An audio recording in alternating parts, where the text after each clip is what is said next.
Hello friends, welcome to our channel. Please like my video, subscribe to my channel. గులాబీలు గుత్తులుగా red కలర్లో ఎంత విరగ పూసిందో మొక్క మీరు ఇక్కడ చూస్తున్నారు. సింపుల్గా మన కిచెన్లో ఉండేదే మనం రెగ్యులర్గా వాడుతూ ఉంటాము. ఈ పిండిని మొక్కలకి ఇచ్చారంటే చాలా చాలా మంచి రిజల్ట్ అయితే ఉంటుంది ఫ్రెండ్స్. ఇది వచ్చేసి దోశ పిండి కానీ ఇడ్లీ పిండి కానీ 3 days కంటే ఎక్కువ మేము అస్సలు వాడము. ఒకవేళ మిగిలిందనుకో నేను ప్రతిసారి కూడా మొక్కలకే ఇస్తూ ఉంటాను. నేను ఈసారి మీకైతే షేర్ చేస్తున్నాను ఫ్రెండ్స్. నేను ఎప్పటి నుంచో వాడుతూ ఉంటాను ఇట్లా మిగిలిపోయినవన్నీ కూడా. మీకు ఆల్రెడీ చాలా వీడియోస్లో కూడా చూపించాను. ఇట్లా 3 days తర్వాత మిగిలిపోయింది ఎక్కువగా పులిసిపోతుంది కదా, బాగా ఫర్మెంటేషన్ అయ్యి ఉంటుంది. అలాంటి దాంట్లో కొంచెం వాటర్ వేసి మిక్స్ చేసి ఒక 1 hour అట్లా పక్క కొంచెం మొక్కలకి ఇచ్చారంటే ఆల్రెడీ ఇది పులిసిపోయిన పిండే. ఇంకా 1 hour కూడా ఉంచకపోయినా పర్వాలేదు. అంటే మీరు ఇది ఎండాకాలం కాబట్టి కొంచెం ఈవినింగ్ టైంలో ఇవ్వాలి కాబట్టి నేనైతే ఇట్లా మొత్తం మిక్స్ చేసుకొని పెట్టుకున్నాను. ఇట్లా మొత్తం కలిపిన తర్వాత ఈ వాటర్ని కనుక మన ఏ పూల మొక్కలకు కానీ ఏ ఇతర మొక్కలకు కానీ ఇచ్చిరనుకో చాలా చాలా బాగా పనిచేస్తుంది ఫ్రెండ్స్. ఎందుకంటే సమ్మర్లో వాటికి ఎప్పుడు కూడా నార్మల్ వాటర్ కంటే ఏదో ఒక వాటర్ ఇవ్వడమే మంచిది. మిగతా సీజన్లో వాటర్ ఇచ్చినా పర్వాలేదు, కానీ సమ్మర్లో మాత్రం మొక్కలు ఎండ తాకిడిని తట్టుకోలేవు కాబట్టి ఏదో ఒకటి లిక్విడ్ రూపంలో ఇవ్వాల్సిందే ఫ్రెండ్స్.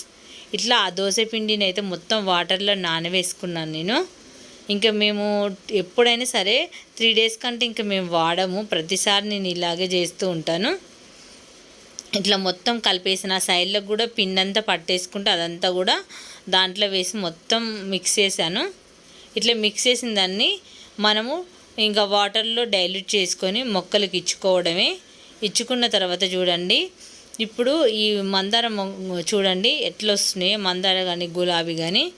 ఇంకా ఎండలు కూడా చాలా ఎక్కువయ్యి చూడండి ఎంత చిన్న ఈ మాత్రం పూస్తున్నాయి, పువ్వులు వస్తున్నాయి. కొంచెం సైజ్ అనేది తగ్గిపోయింది, ఎందుకంటే ఎండలు కూడా విపరీతంగా ఉన్నాయి కదా. మనం ఇంత పోషకాలు ఇచ్చినా కూడా ఫ్లవర్స్ అనేది ఇలాగ వస్తున్నాయి. అసలు ఇవ్వకుండా ఉంటే అసలు ఆ మొక్కే ఉండదు. ఇక ఈ ఎండాకాలం కూడా ఇన్ని ఫ్లవర్స్ మొగ్గలు వచ్చాయి. 1 కాదు 2 కాదు, మామూలుగా 10 పూలు కోసాను ఈరోజు నేనైతే. దీనికి మొత్తం అది మిల్లీ బగ్స్ అంటారు కదా, అది కూడా బాగా పట్టేసింది. దాని రెమెడీ కూడా మీకు నెక్స్ట్ వీడియోలో చూపిస్తాను. చూడండి ఎట్లా మొక్కకు పట్టేసిందో. చూడండి ఇంత ఎండలకైనా కూడా ఎన్ని ఫ్లవర్స్ వచ్చాయో. ఇన్ని ఫ్లవర్స్ వచ్చినప్పుడు సైజ్ అనేది తగ్గుతుంది. 1-2 పూలు అయితే ఏమనుకుంది చూడండి, ఒక 10 పువ్వులు అయితే వచ్చినాయి ఈరోజైతే మందార పూలు. ఇలా వస్తున్నాయి కాకపోతే సైజు, ఎందుకంటే ఇది ఆల్రెడీ మనం మేలోకి ఎంటర్ అవుతున్నాం కాబట్టి చాలా ఎండలు అయితే విపరీతంగా ఉన్నాయి. ఇంత ఎండలో కూడా ఒక మొక్క ఇన్ని ఫ్లవర్స్ రావడం అంటే నిజంగా గ్రేట్ అనే చెప్పాలి. ఇంకా గులాబీలు చాలా ఎక్కువ వస్తున్నాయి. గులాబీలు కూడా నేను హార్వెస్ట్ చేస్తూనే ఉన్నాను. ఎందుకంటే నేను నార్మల్ వాటర్ ఇవ్వడం నేను ఎప్పుడో మానేసిన. ఏదో ఒక వాటర్ మన కిచెన్లో దొరికే ఏ వాటర్ అయినా నేను వేస్ట్ చేయకుండా స్టోర్ చేసి మరి నేను మొక్కలకి ఇస్తున్నాను. చూడండి ఇంత ఎండలకు కూడా గులాబీలు ఎంత గుత్తులుగా వచ్చాయో. ఇది పింక్ కలర్ది, ఇందాక మీకు ముందు చూపించాను కదా అది రెడ్ కలరు. ఇది పింక్ కలర్ది కూడా పోసాను పూజ కోసం. అసలు మళ్ళీ మొగ్గలు కూడా ఆ చిగుర్ల దగ్గర అన్ని మొగ్గలే ఉన్నాయి. మీకు మళ్ళీ చూపిస్తూనే ఉంటాను. అసలు గులాబీలు అయితే నిజంగా చాలా బాగా వచ్చినాయి ఫ్రెండ్స్. ఒక్కొక్కసారి అయితే నాకు కొయ్యాలనిపించేది కూడా కొయ్యను, అలాగే ఉంచేస్తూ ఉంటాను. చూస్తుంటే అంత బాగా అనిపిస్తుంది. మందార కూడా 2-3 మొక్కలు ఉన్నాయి కాబట్టి నేను అవి హార్వెస్ట్ చేసినవి మీకు చూపిస్తున్నా.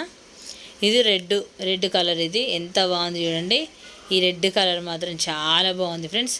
తప్పకుండా మీరు కూడా మీ గార్డెన్లో ఇలా ఫ్లవర్స్ రావాలంటే ఇది తప్పకుండా మీరు అలా నేను దోశ పిండిలో వాటర్ వేసి కలిపి పెట్టాను కదా, అప్పుడు ఈ విధంగా మొత్తం చూడండి ఎంత బాగా ఫర్మెంటేషన్ అయిందో ఈ వాటర్ అనేది. ఇంక ఇప్పుడు ఇది డైరెక్ట్ ఒక బకెటెడ్ వాటర్లో కలిపేసి మొక్కలకి ఇచ్చామంటే చాలా చాలా బెనిఫిట్స్ అయితే ఉంటాయి ఫ్రెండ్స్. ఏది కూడా వేస్ట్ కాదు, ప్రతి ఒక్కటి మొక్కలకు యూజ్ అయ్యేదే కాబట్టి మీరు ఏది వేస్ట్ చేయకుండా మొక్కలకి ఇలా ఇచ్చి చూడండి. సమ్మర్లో కూడా గులాబీలు కానీ మందారాలు కానీ అన్ని మల్లె పువ్వులు కానీ అన్ని ఫ్లవర్స్ కూడా చాలా చాలా బాగా వస్తాయి. ఎగ్జాంపుల్ మీరు ఇక్కడ చూస్తున్నారు కదా ఫ్రెండ్స్, ఇది నేను మొత్తం రెడీ చేసి పెట్టుకున్నాను. ఆల్రెడీ నేను ఎప్పుడు ఇస్తూనే ఉంటాను. ఇలా రెడీ చేసిన దాన్ని ఈవినింగ్ టైంలోనే ఇవ్వాలి ఇప్పుడు, ఎందుకంటే ఎండలు బాగున్నాయి కాబట్టి. ఇది తప్పకుండా మీరు ట్రై చేయండి ఫ్రెండ్స్.